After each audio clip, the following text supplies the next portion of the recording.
अथ श्रीबुधाष्टोत्तरशतनामस्तोत्रम्।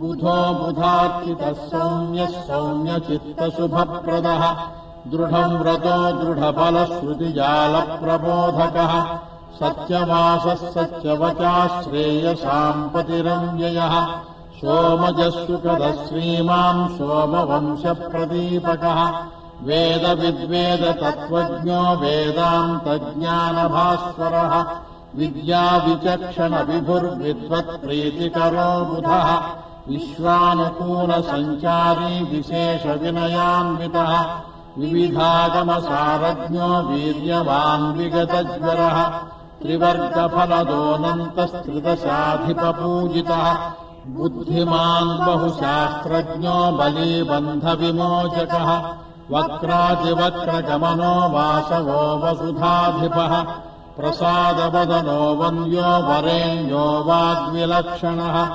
सत्यवान् सत्यसङ्कल्पः सत्यबन्धुः सदादरः सर्वरोगप्रशमनः सर्वमृत्युनिवारकः वाणिज्यनिपुणो वश्यो वाताङ्गी वातरोगकृत् स्थूलस्थैर्यगुणाध्यक्षः स्थूलसूक्ष्मादिकारणः अप्रकाशप्रकाशात्मा घनो गगनभूषणः विधिस्तुत्यो विशालाक्षो विद्वज्जनमनोहरः चारुशीलस्वप्रकाशो चपलश्चलितेन्द्रियः उदङ्मुखो मखासक्तो मगधाधिपतिर्हरः सौम्यवत्सरसञ्जातः सोमप्रियकरः सुखी सिंहाधिरूढः सर्वज्ञः शिखिवर्णः शिवङ्करः पीताम्बरो पीतवपुः पीतच्छत्रध्वजाञ्चितः खड्गचर्मधरः कार्यकर्ता कलुषहारकः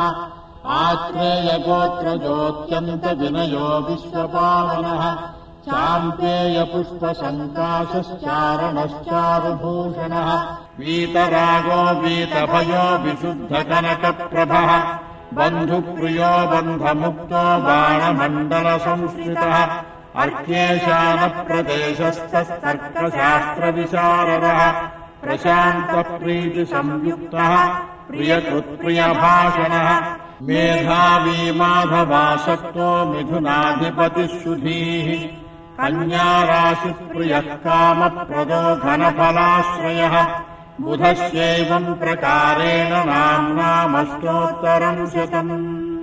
इति श्रीबुधाष्टोत्तरशतनामस्तोत्रम्।